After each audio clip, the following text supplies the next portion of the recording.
Hey everyone, I'm Angeline Constantinu, and this is Her Unapologetic Voice.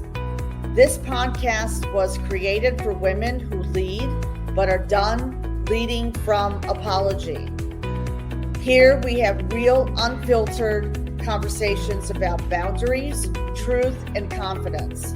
The kind of talks that remind you your voice is not something you find once, it's something you build. Every episode will give you something real to take with you, whether it's a boundary script, a reflection tool, or simply the courage to say what you really mean. So if you're ready to lead from your truth, not from approval, this is your space. Your unapologetic voice starts here. Where clients save an average of $45 to $70K in legal fees, 8 to 22 months in court, and a ton of heartache and bad decisions. So her mission is clear: to provide invaluable education, guidance, and empower individuals going through long-term, high-asset, high-conflict divorces, navigating narcissistic abuse, and recovering from the deep wounds of divorce trauma. And she is a best-selling Better Divorce Blueprint workbook and online course to gain clarity and practical tools. So find inspiration and insights from the No Matter What card deck and tune into her empowering Better Divorce podcast. So Paulette draws on her extensive experience as an ADR credentialed private mediator, certified divorce coach, certified divorce specialist, and certified amicable divorce professional to help clients stay in control, avoid unnecessary court procedures, maintain dignity, and assemble just the right team of professionals. So Paulette offers comprehensive support, guidance, and coaching throughout the entire divorce process, from confusion to conclusion.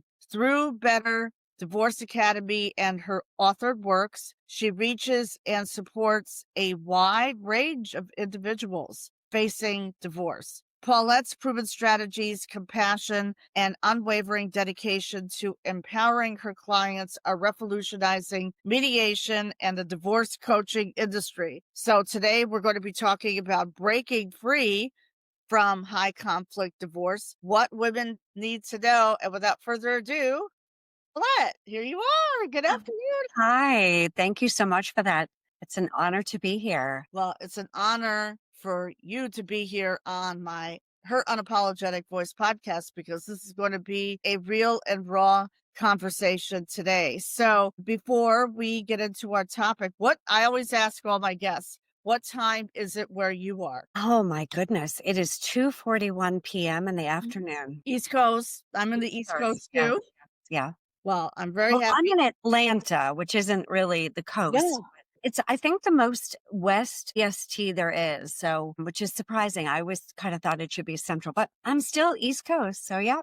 Still East Coast. I'm so happy you're East Coast because I'm in Stuart, Florida. So yeah, I've been to Atlanta a couple of times. So I'll have to make a trip and come up and visit. Let's get into our topic. First of all, what inspired you to start Better Divorce Academy? Tell us a little bit about your journey and how you had this passion and vision to start your Better Divorce Academy. Well, I'll be very honest. I had absolutely no intention of doing this work. None. I was not that little girl that said, I want to go to law school. I want to be an expert in divorce, relationships, marriage. Nope. I wanted to be Jane Pauley. I went to school for journalism, media, TV, and radio. Worked in that field for a bit. I ran, co-directed and choreographed and taught dance and performing arts for 20 years.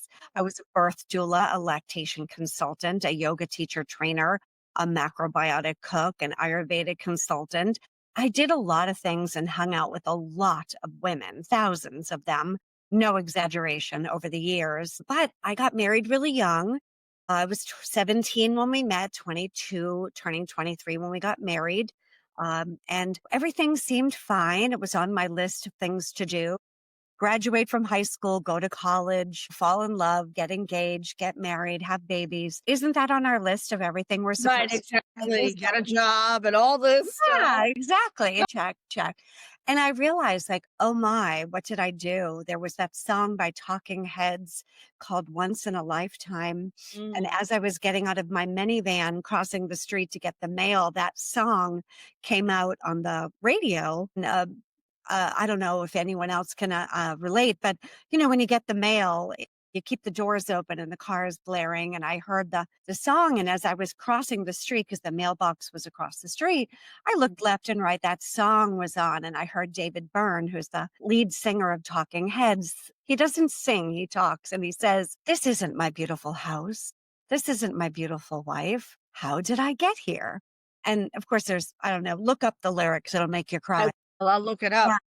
And I looked at the house and I said, yeah, how did I get here? And I was, I don't know, 30 years old and had a big house and a big life and a lot of kids and I never really consciously made any decisions. I just allowed everyone else to make my decisions for me because if Right. it didn't work out, then I wouldn't be to blame. It was just easier and kind of growing up codependent with that kind of lifestyle, didn't want to make waves and was very indirect and kind of put my lipstick on and put on my happy face. And I Uh-huh. grew up in a dance studio. So what are the sayings that we all learn? If anyone's a dancer, you should, remember these: break a leg, the Oh, yeah. show must go on, never let them see you sweat, all those little be a trooper attitudes. Exactly.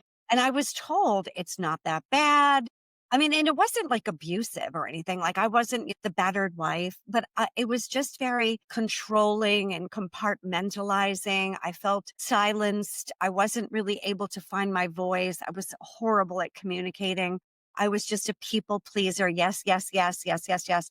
I rarely said no until I was in the car and I would curse. Like, why did I just say no, yes to that? Why did I agree to that? Right. We're not conscious of it, right? I I had a mean, job I hated. I never consciously wanted the job. I always just felt trapped, stuck. I know a lot of women can identify with that, and I've helped thousands of them through it. So that was young, is so as I got older and of course had child one and child two and child three and the big life and the big job and the big house. And it's just that song kept playing in my heart. And then I heard REO Speedwagon's song, Time to Say Goodbye. I've been around for you. And I can't sing, but you know that song. And right. the tears poured and I just said, wow, what am I doing? So I finally gathered the courage and I spent probably a year in the bookstore reading every book on marriage Mhm. and relationships and divorce because we didn't have the internet back then. Or we did, but it wasn't what we have now. Exactly. We have so many resources. Yeah. It was like you had to get a phone number and I know. Sounds like me 17 years ago when I went to the public library it to was do more research. stressful than it was worth to even use. So yeah, but didn't have cell phones. We had these phones we had to stick on the dashboard. Uh, So anyway, I went to the library or the bookstore. We didn't have ChatGPT. We didn't have Google. We didn't have the internet. So we went to bookstores and we read and I did copious notes, read. I'm a constant learner. So I read everything until I found Mira Kirschenbaum's book. She is a clinical psychologist in yes. Chestnut Hill, Massachusetts, and I grew up in Needham, Massachusetts. So I was lucky enough to have met her and learned from her. But her book that really hit me hard was Too Good to Leave, Too Bad to Stay. And Oh. the title, my dear, I had all these people talking to me, these messages. And then, it was like Alanis Morissette's album came out. All of those songs were just coming out. And I was a dance teacher, so I was choreographing to all this music that was like angry rock in the 90s came out. I don't know if you remember that. Like all the music was really angry rock, Lincoln Right. Creed, all the music was just like, and then Eminem's song came out, Lose Yourself. Yes. You only get one shot. Do not miss your chance to blow because opportunity comes but once in a lifetime. And I thought, okay, so I've got David Byrne singing Once in a Lifetime. And now this guy's screaming at me once in a lifetime. And by the way, these songs came out 30 years apart. So I thought, okay, the universe is calling. So I finally filed for divorce. And it was not pretty. I will spare you the 7 hours of how that all came to be. We'll have to do another episode. But once I Definitely. did make that decision, which did not come lightly, and I took about 10 years to contemplate divorce, how it would affect me, how it would affect my husband, the Mhm. family, and the family, because I married into a very large family. And of course, number one, the children. And it was not I didn't do enough research on the legal process. I did it more on like fixing the relationship and trying to be nice and amicable and being friendly and wearing the smile and trying to be Barbie and Ken. That was my whole life. I looked like Barbie, he looked like Ken. My wedding dress was pink and I was just playing the part. And it Right. didn't work that way. I unfortunately went through an 8.5 year fully litigated divorce case that included a 12-day trial that took place over 9 months and 2 years of preparation to even get to that point with all the normal, boring interrogatories and discovery, sua sponte orders, subpoenas, just Hmm. depositions, confidentiality agreements, you name it. If it existed in divorce, we had it. And then once the judge came back with his decision, which took an additional 9 months, my ex did not like the judge's decision. So it was appealed on 17 counts, which went an additional 4 years in state Supreme Appellate Court and the threat of further appellant review. So for about a decade, my life was monopolized by the legal judicial system. And good news travels fast, but bad news travels faster, Oh, right? I agree. So I got letters, my doorbell rang, my phone rang. I got messages at the beginning of, and remember AOL instant messaging? Yeah, I do. Yeah, and I got messages from basically those thousands of women that I had known. Are you okay? Why is this taking so long? I thought he was a decent guy. I don't understand. How are you getting through this? But I'm telling you, ladies, it would always end up with, can you help me? And it Wow. would eat away at my soul. And at first I would say, no, I can barely help myself, let alone anyone else. But it kept happening time and time again. So eventually I reached out to my attorney and I said, hey, all these people are reaching out to me for help. What should I do? Should I go to law school? And he said, Paulette, and his very thick Boston accent. I'm from Boston originally. His name is Martin Kane. So it's Marty. And I said, should I go to law school? I don't know what to do. I want to help all these people to do. And he said, you have been a credible client, an asset to the firm. You've been copious notes. You have been diligent. You think like a judge, you act like a lawyer, but you feel like a therapist and you really owe it to give back. Have you considered, maybe you should be a mediator? And I was like, what? Or you should be a divorce coach. And I was like, yeah, why don't I have one? Chris had kind of was coming to a conclusion with the appeals court.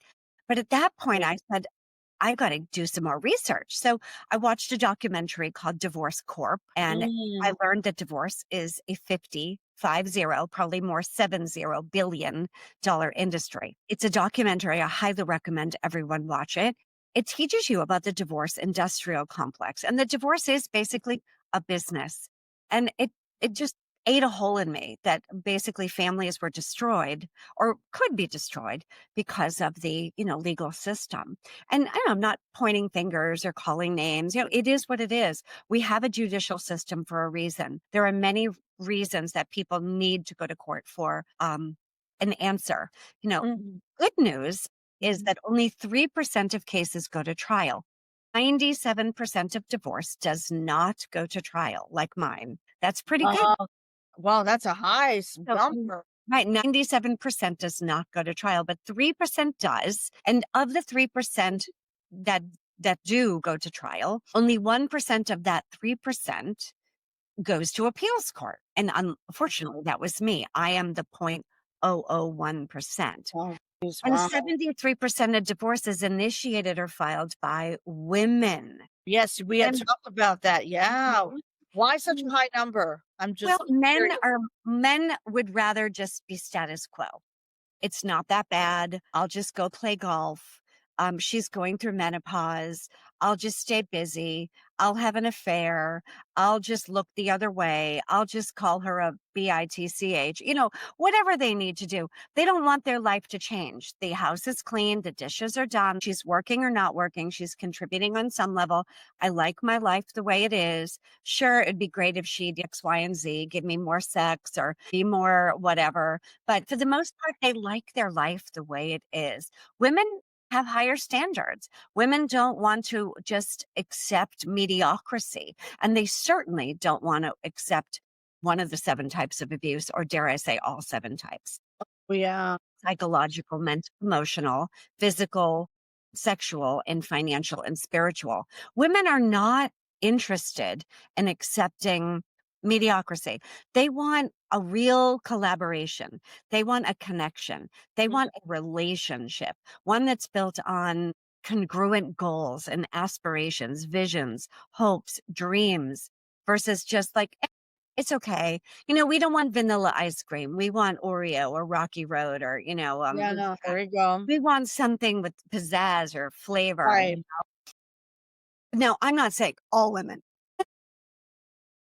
Anyway, but I'm not saying all women are like that, but a majority of women really are not anymore willing to settle. They want a real deep, authentic, transparent, respectful, fun, playful, enjoyable marriage. It's hard enough to raise kids. It's hard enough to go through pregnancy and labor and delivery. Exactly. And then you've got to raise these little drooling, throwing up, and wonderful love balls of love. And you're saying to yourself, like, now what? So I see a lot of women raising their standards. They're not willing to accept unacceptable behavior. So men are a little bit, for the most part, willing to kind of tolerate it. But women are not. So again, 73% of divorce is initiated or filed by women. Right. And as you know, 2 years is the average amount of time that those women internally contemplate divorce before they Right. tell anyone. And what is that reason? No. Is it because they're researching? Is it Yes, exactly. They're in the library, they're at the bookstore, they're on ChatGPT, they're Googling, they're asking experts, DMs on little Facebook chats. Hey, I've got a friend who's thinking. They're doing their research about it, or they're noticing. And also divorce is a little bit contagious. When a woman finds that she has a friend or a coworker or a relative that divorces successfully, usually when the woman sees that woman thriving on the other side, she goes, I want that too. right? Because she feels that she can thrive on the other side. If she feels that someone else can succeed and do it, well, there's the proof. And I want to follow by that example. Now, if she sees them fail, that could definitely scare them. And again, Right. I'm not pro divorce. I am not that professional that runs around giving out my business cards to people and saying, "You look really miserable. Are you?" Yeah, that would not be But I'll tell you, been there a few times I've been out to dinner with my husband, and I'm happily remarried 8 years. And he's leaned over to me and whispered in my ear, I think they need your card. really. Because you can see them like Yeah. they've turned their back to each other. They're on their phones. They're not making eye contact. They're not Um, communicating. they're not communicating. Yeah, they're going through the motions, right? And that's so sad. So of course that's from his point of view, but he's kind of coy when he does it. He's like, I think they need your card. I know it is funny when we go to like events, because I go to a lot of events and for my husband too, and he'll introduce me to people. And naturally, what happens? People say, "And Paulette, what do you do?" And I go, What? "Oh, here we go, everybody. Oh no. Here we go." I usually, tell them I'm a credentialed private family mediator specializing in ADR, Okay. alternative dispute resolution, and a certified high conflict divorce coach. And they go, "Oh." And I Oh, give them, like, my whoa. card, and, they usually go, "Oh, no, no, and I said, "It's a great April Fool's joke, put it on the refrigerator or the coffee table." It's a great way to kind of spark a little conversation. I'm just kidding, ladies. Actually, I'm not, though people have done that. But yeah, it's so that's how I found myself in this, and because of the 8 years that I spent in litigation, but notebook after notebook after notebook Mhm. of notes, and I witnessed over 272 divorces in court. And I didn't write down any names or details, but I Right. took notes of what people did well, what people didn't do well. And I put it together and it ended up becoming, of course, with all my training in wellness and mindfulness, into Better Divorce Blueprint. Chapters 1, 2, and 3 are before, 4, Mhm. 5, and 6 are during, and 7 and 8 are after. And it ended up becoming a book, a workbook journal, an audiobook, and an online course Uh-huh. for those people that really just want to buy the book, whether it be on Amazon or you just buy the book, or you're going to listen to the audiobook with your little ear pods. Nobody has to know what you're Right. listening to in the phone, in the car when you're driving the kids to school, right? Nobody has to know what's on your little Kindle or your phone. So Exactly. you're going to do the self-paced online course and do it at your own pace. And it also helps people that are in the early stages, not ready to commit, and also don't want to spend the money or can't spend the money on one-on-one coaching. It's Mhm. given me a tool and another way to help more people. My goal is to make sure that every woman who wants a divorce can do it with wisdom and grace and dignity. That's one of the reasons I also became a birth doula. I wanted to make sure that every woman had the opportunity to not birth scared. I wanted them to feel that they had the support.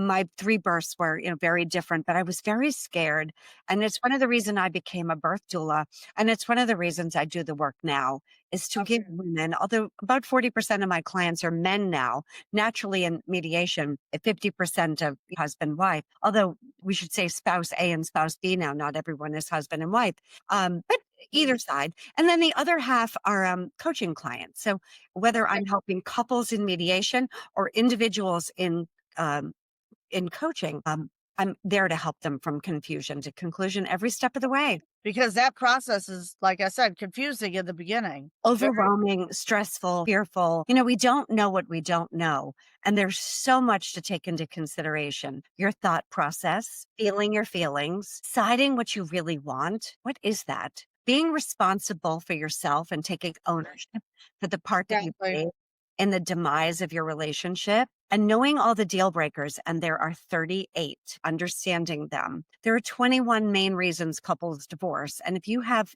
two of them, that would be called therapy. Go to couples counseling, try to Right. work them out. But if you have 10 or 12, or dare I say all 21, you're definitely going to need me. And then Oh, absolutely. feeling your feelings, really, there's a reason the word feel is in feelings. What are you truly feeling and experiencing? And then, of course, your thought process. So understanding both of them and then understanding how to prepare and protect yourself. You can't have too much information, gathering all your facts, being organized, doing your due diligence, honoring your values, learning how to tell the children what to say, what not to say, Right. and how to decide what's right for you.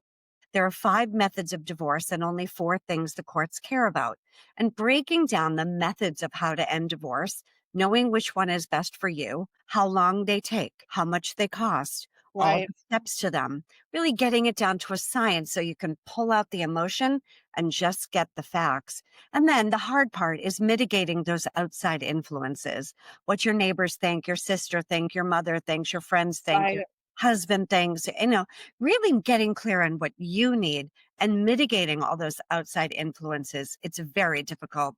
And practicing mindfulness, making conscious, wise choices, and really taking control of your future. Ignorance is not bliss. You've got to gather your evidence, gather your facts, have Right. a budget, understand the lawyers speak, and learn to choose all those advocates that you need. Get organized, have the right planner and calendar and journal, then moving through it, also dealing with all the stress. It's not easy. Um, I took what I learned and Right. all those other cases and realized that as a credentialed private mediator, I can help couples avoid court, save all unnecessary legal fees, keep their private life private, divorce swiftly. Usually my process about 90 days without Mhm. any trauma or drama. Now, that's not to say that there isn't emotion and fear and upset, but if you can just keep it dissipated, it is an optimal outcome instead of a nightmare. Well, that's good. So you help them navigate through that process. Now, I want to talk about women who are in a narcissistic relationship. Yes. So what do they need to do to plan Very for? good question. I'm not a clinical psychologist, so I do not diagnose clients.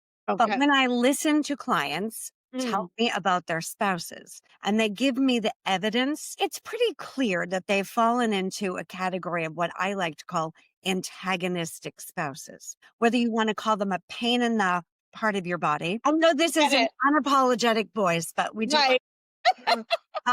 those PIA people, just a Oh, pain in the yeah. tail, right? They're just my way or the highway. It boils down to the 3 E's. So you want to ask yourself, does my spouse, because it's a little bit of a litmus test, right? An assessment of, Yep. is my spouse truly antagonistic, narcissistic, histrionic, borderline, antisocial? Again, we're not diagnosing and you shouldn't. But, if it looks like a duck and it walks like a duck and it's yellow like a duck and it quacks like a duck, well, it might be a duck. It might be a dog. Yeah. So, first of all, for the first E is lack of empathy. Do Mm. they display a complete and total lack of empathy? Which basically means they only care about me. Me, me, me, me, me. They really don't care about anyone else's feelings, thoughts, experiences. It's just about what I want and what I want and what I want. It's also about image. They want to make sure that everyone still thinks that they are a fabulous, phenomenal member of society in person. If the mask falls out and the true self gets revealed, Right. they get angry. So you're not saying to them, "Are you getting angry?" You're just making little notes in your head, right? So play a lack of empathy, mostly because they're fearful about what people think about them. Right. Number two is entitlement. So, Mm. do they feel entitled? So, what that means is they know that there are rules, but the rules don't apply to them. Meaning, there are rules out there in society, like speed limits. So, when you drive down the highway, and it says 55 or 65 or 75 wherever you live. I mean, a normal, healthy person looks at the sign and goes, those rules aren't for me. Those are for the losers in the world. Right, Right? exactly. Those are for the suckers and the other people, the peons. They don't say that, but it's that thought. So there's this That sense thought of process. entitlement. The rules don't apply to me, or the laws don't apply to me. And let's just Uh, face it, what is divorce? what is It's a legal divorce? process, right? Right. Marriage is a legal binding contract. And the only way to end that legal binding contract is to enter in yet another legal binding contract known as divorce. We don't realize it, but when we get married, it's a legal binding contract, Right. right? So the law says, ba, ba, ba, ba, ba, ba, and these type of people know that there are rules and laws and guidelines, but they don't apply to them. They don't Uh, have to follow the rules. Yeah. they don't have to follow the rules. They don't have to follow the rules. Why? They just because they're special. They're different. They don't discovery, hearings, child support. Oh, yeah. I mean, fill out this paperwork. Oh, That's for stupid people. I don't have to do any of that. No, they don't say any of that, but they feel annoyed. They feel bothered, burdened mm, by having right. to comply with the rules. Sure. So Absolutely. if you see that somebody does not like to follow the rules, you're probably checking that little box, right? Number I do. three is exploitation. So what that means is these type of people like to use or utilize people and places and things and systems to benefit them, which is divorce. Right. Divorce is a system, a legal system, right? So they try to use the system to benefit them. They feel entitled to want what they want and do what they want and say what they want and buy what they want and think what they want and all that stuff. And they really don't give a flying you know what about anybody but what they want. Exactly. So this is what you really need to do as far as diagnosing. Now, if you see those behaviors, document it. I was Email, gonna talk about that. That's what I journal it, and you have to do it in a historical timeline from the day you met to today. okay. Chronological order. Why? Because the court is looking for patterns of behavior. You cannot get an award of adjustment because of one incident. Well, let me just reword that. You Okay. likely can't get an award of one incident unless it's murder or something. Like it has to be really egregious behavior. But the court is looking for a historical timeline of Mm, patterns of behavior. I see. Right? Does that Okay. make sense? Right. That makes sense because I was journaling. And for me, for my divorce, I journaled every single day incidents. I'm so That's proud of exactly, you. yeah, see? Right. Now, a lot of people don't know to do that. Now, you can't just hand the journal to a judge. Oh, you can, but I probably wouldn't advise it. But the thing to do Hmm. is to either get a big whiteboard. I have a Okay. 6 by 4 foot one in my office here. I turn the camera around and I do a little timeline. Think of it as like if you were learning European history Wow. in high school, and you'd start with the Byzantine era or something. I'm not an Right. AD, way, and then the very first dot. And you'd write down the era, and then you do a little line and another dot, and then you'd go to the next era, right? And all the way until it's 2025. And it could be American history. Let's do American history. So we've got the pilgrims come, Jamestown was first, right? And then pilgrims and all the way to now. So you have to do the same thing for your marriage. There So you you have to go. create a historical, why I'm giving you history, a timeline of your marriage. when you met, where were you, who was there, what did you do? And then you go through the dating process and the engagement and the marriage and where you lived and what you do and what they were doing and the patterns of he asked me to this but didn't show. And then we had the first baby and then we moved here and then all the way to and then Oh, and then wow. you look back at it and you start to remember all of those little incidents when you weren't allowed to look at the taxes or you were told to not ask questions. Right. Whatever the incidents were.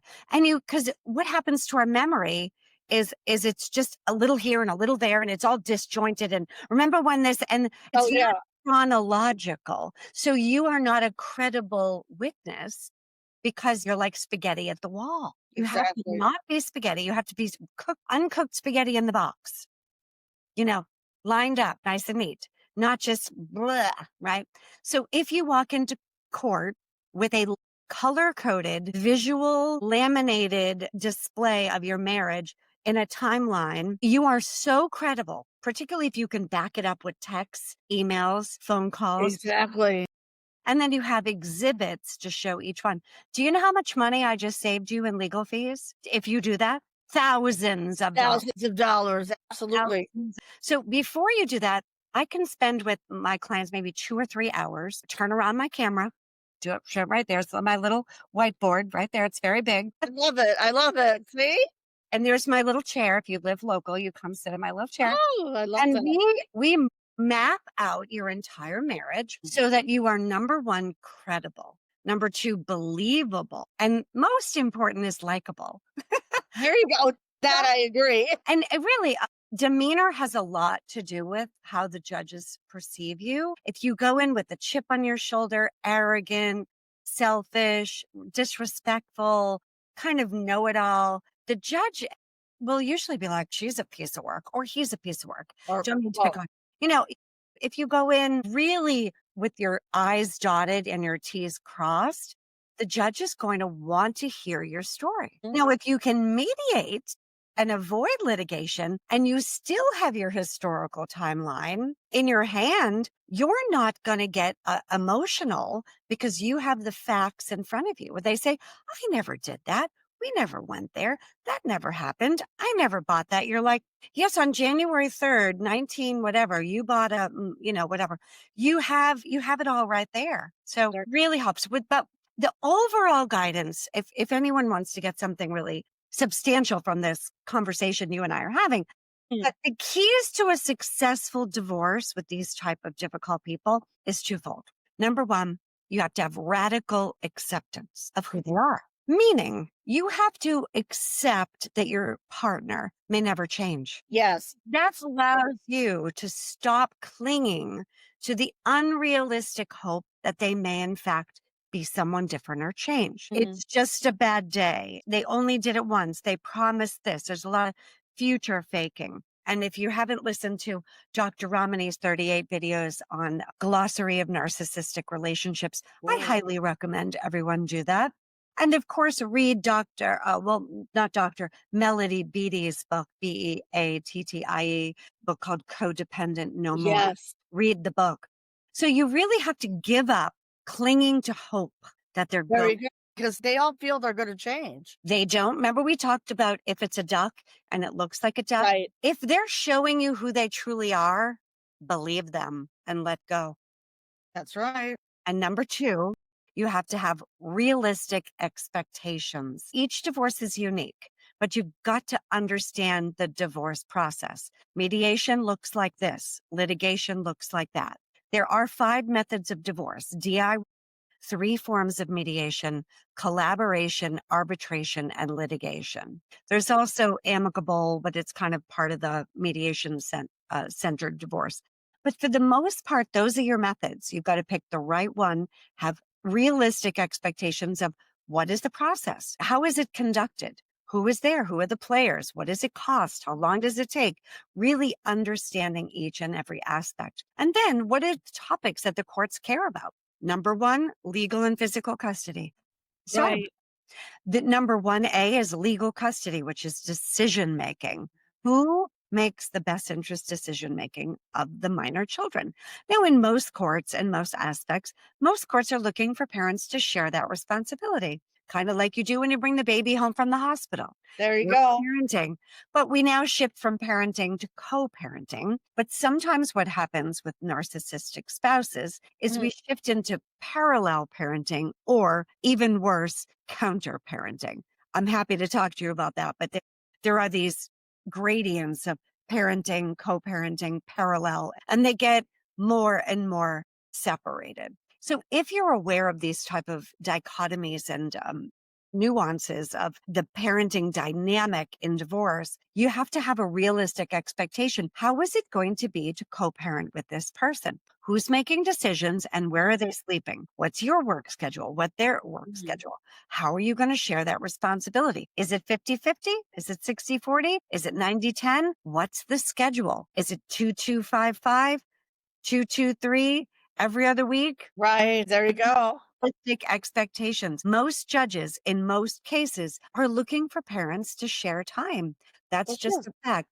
And if you can't do that, you have to have a reason for it. And that's where the attorney comes in to explain and build your case with a pattern of behavior as to why you believe that you should be or not be awarded 50-50 or primary joint Right. custody of the children. Now, with that, then you move into child support. What does that look like? Gross monthly Mhm. income of A, gross monthly income of B, and then who's paying the children's portion of the health insurance? What is the pro rata share? Is A paying B? Is B paying A? And There you if go. so, how much?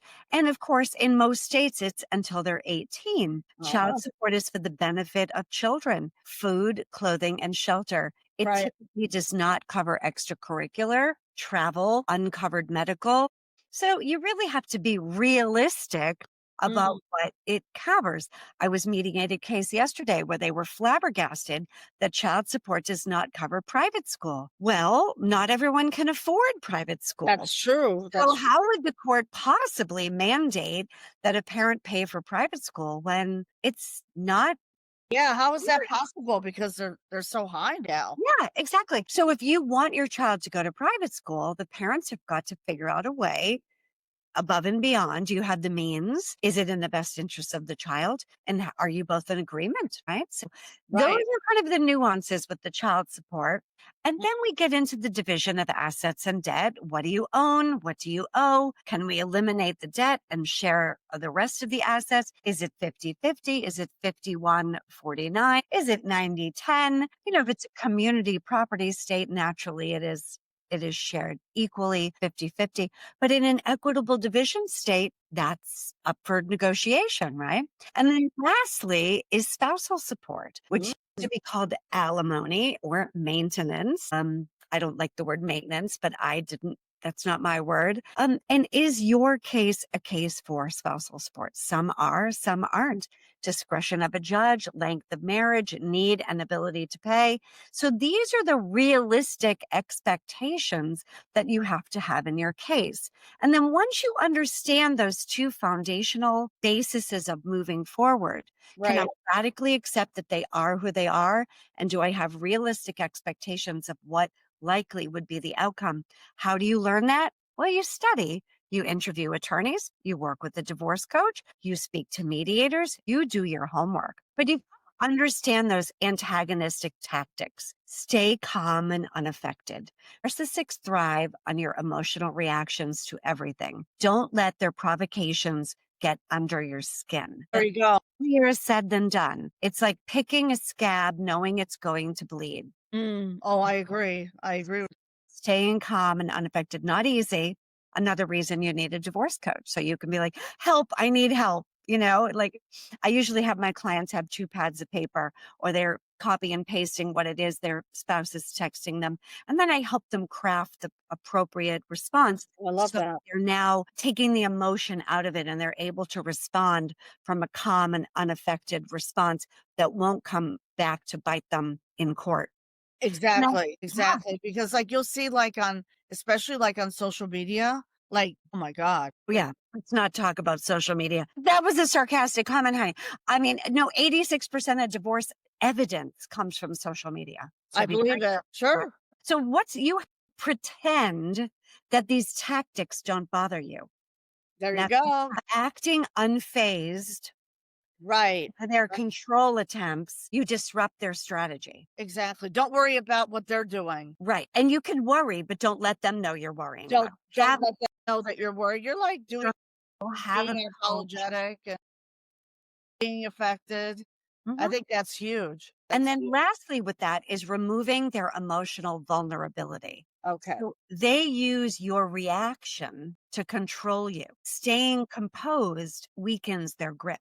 Sure does. When you can stay calm, it's like they're slipping. You ever see that picture where somebody's hanging onto a cliff and they're going to fall? Yep. Like their grip keeps loosening and they lose that emotional connection. You're removing their grasp of you. There you go. Silence and distancing are your powerful tools. Their goal is to diminish your confidence. So Mm, keep your independence strong.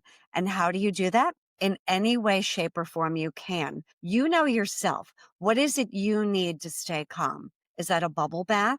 Is that a BFF? Is that a coach? Do you need yep. to take a run, a hot shower, sip Mm, tea, drink coffee? Whatever you need to do to stay calm and remove that emotional vulnerability, you have to do it. you have to do it is right. Like go for a walk in the park, take a yoga class. I'm having tea right now. That was one of the reasons I studied yoga so hard for 10 Mhm. years. It taught me the I tool love yoga. to stay emotionally. Yeah.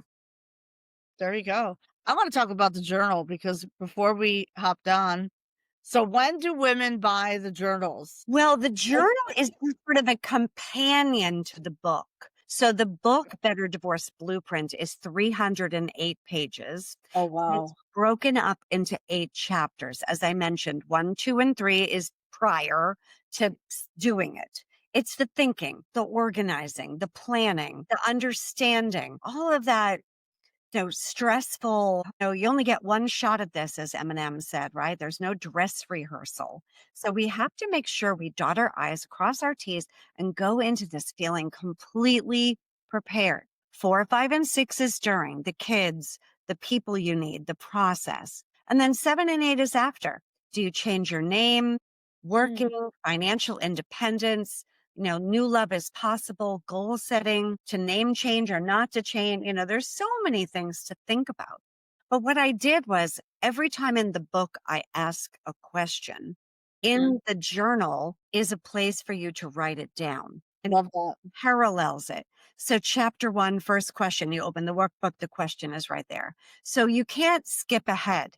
It's not a Danielle Steele novel.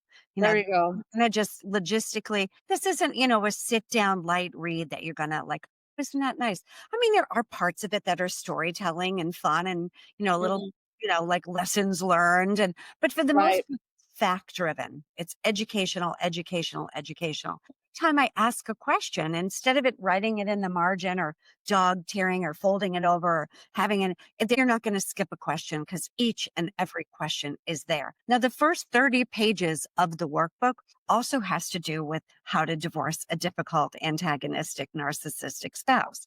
So, how to protect yourself, embracing mediation over court, and all of those responses, meaning knowing what they do, the surprise scare attack, the passive aggressive grind attack, the angles of the attack, money threats, how to Mm, respond, family manipulation, how to respond, right. personal attacks and crisis attacks, and how to respond. And in response to all of those, giving you the exact copy and paste thing to say so that you know exactly how to respond. And there's these stages to disengage and repel a narcissist. So stop being the perfect supply, gradually weaning them off praise, There you go. becoming more trouble than you're worth, and being too painful for them to abuse. There are things you can do where they lose interest in you and they start to go for other supply. I like to call it the chocolate Easter egg bunny syndrome. So at Easter time, when we go to the store and you see all the cute little chocolate Easter egg bunnies all lined up, and they all look the same. They have the gold foil and the little ears and the tail, and they're purple and yellow and pink and green. You know the ones I mean, right? Oh yeah, I know what you mean. So, how do you know the difference between a solid chocolate Easter egg bunny and a hollow one? Mm, Price. and picking it up. If you Right. have a solid one, it's going to be heavy and it's going to be 20, 30, $40, right? Depending on how big it is. And the hollow one's going to be light and it's going to be $1.99 or Hmm. $4.99, you know, if it's a little one or a big one. And you're going to say, well, but they look the same on the outside, don't they? You don't know which one you bought. See? Yeah. So these hollow Easter egg bunnies are hollow inside and they get their self worth, accolades, and self valuation and identification from external sources because Mhm. they're not able to produce them on the inside from their own self worth. So they attract people and places and things and accoutrements and jobs and cars and labels so that they can feel whole and solid inside. They typically attract solid bunnies or half filled bunnies that make them feel more whole. So, what the person does that's the narcissistic supply is been taking the chocolate and filling it up in their hole in their ear until their gas gauge feels full. Unfortunately, these type of people have a hole in their tail and the Mm, chocolate seeps out. Gas gauge of full, half, empty. And mm. every time they get on half, they go to their little toolbox of what can I do to make them fill me up again? Exactly. The tactics they use, All those tactics, right? right, all the, you know, the stonewalling, the triangulation, the mirroring, the future faking, all the little tactics they do to suck you back in called hoovering, right? Mhm. Why? Because it hurts them so bad that they feel hollow inside. Sure, sure does. So, They just want control. They want to control you again. well, they want you to keep making them feel full.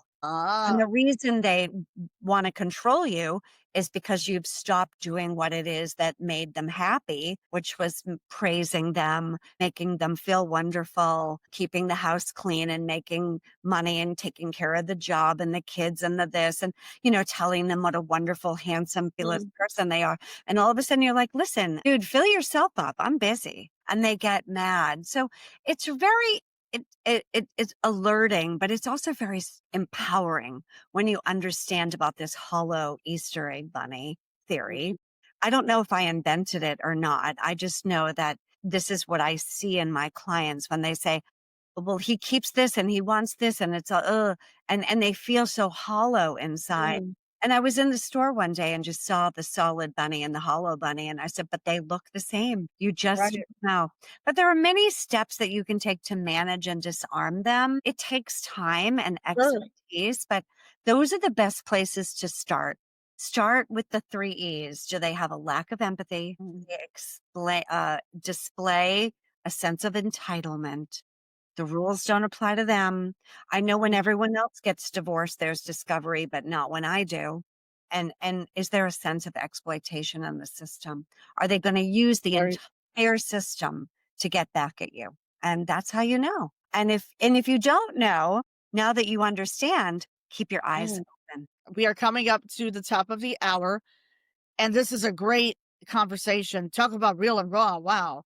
This is a real and raw Lot to know. conversation. I know. Yeah, but I want everyone to There's so make much sure stuff. you get something really good and juicy from this conversation.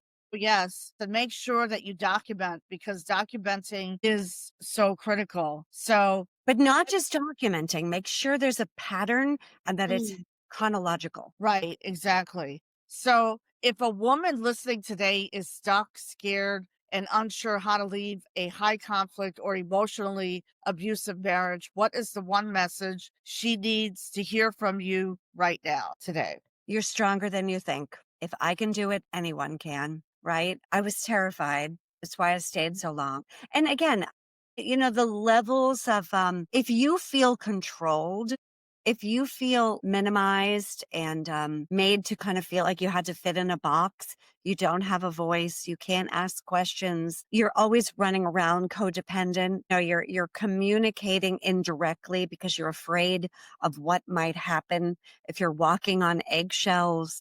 No, Why? those things. How is it that you feel? And know that you are stronger than you think. You really, truly are. And when you allow the power of grace to work its magic, it's really empowering. When you release your desire for the outcome, all of a sudden you allow this grace to work its magic. You have to set yourself up for success. You have to do your homework. But I'm happy to speak to anyone who feels like they need support, guidance, education. All you have to do is go to betterdivorceacademy.com, go to the contact. You'll see my email there, and you can always book a complimentary 15 minutes. If you want an assessment, it's 30 minutes, and I charge a flat rate of $75 for that. That's not a real consultation. It's just going to give you an assessment of where you are and what your next step is. And then if you want a full 90-minute consultation, like a deep dive, dissecting your case of, is this a case for mediation? Right. Is it really headed for litigation? And you want the full 90 minutes, $300, no commitment. Good. So a full 90-minute consultation will be $300. That $300 for a full 90-minute deep dive consultation. I will ask you probably 30 or 40 questions. And from that, obviously, sacred space, very confidential and private, virtual. Or if you live in Georgia, happy to have you come sit in my chair. And if not, we give virtual hugs. And you are going to leave this meeting with an exact plan on what to do. And that's important for women, especially women who are going through an abusive marriage. It's important place because one last bit of golden little nugget here. What you have to remember is that, ladies, you have to frame the conversation so that they feel that they will benefit more than you will benefit. If they believe that they will be harmed more than you will be harmed, they will say, see you in court. If they believe that they will benefit from the divorce, from private mediation, and how do you do that? I've done some research. I found a private credentialed ADR mediator that can help us avoid court. That's good. All the unnecessary legal fees, keep their private life private, or quickly, I can't say immediately, with less trauma for us. Would that be something you would consider doing? I've never had a person say their husband's. Right. So if you can start to frame the conversation in that way, again, remember, they have to believe that it will benefit them. Exactly. Well, thank you so much. Welcome. And I'm so proud of you for this venture and helping so many women have that unapologetic voice I wish more and more women had. I wish I'd had it way back when, but live and learn. And now I'm here to help support others as you are too. Good. Thank you so much, Paulette, for providing so much insight and for providing so much valuable information, on what the divorce process. You painted a clear picture of exactly what it looks like. It's not easy, but it's all in the book, Better Divorce Blueprint. You can get it on Amazon. And if not, reach out to the website. I'm here and I'm happy to help. It is my life's mission to make the experience more pleasant. That's good. That's good. Instead of traumatic. Absolutely. Absolutely. Alrighty, everyone. Thank you so much for watching this full episode. It will be on my YouTube channel at Her Unapologetic Voice. Also, please follow us on Spotify at Her Unapologetic Voice and on Instagram. So, Paulette, please stay in the green room for a few minutes. Have a great rest of your day. See you soon. Hey, everyone. I'm Angeline Constantinu, and this is Her Unapologetic Voice. This podcast was created for women who lead but are done leading from apology. Here we have real, unfiltered conversations about boundaries, truth, and confidence. The kind of talks that remind you your voice is not something you find once, it's something you build. Every episode will give you something real to take with you, whether it's a boundary script, a reflection tool, or simply the courage to say what you really mean. So if you're ready to lead from your truth, not from approval, this is your space. Your unapologetic voice starts here.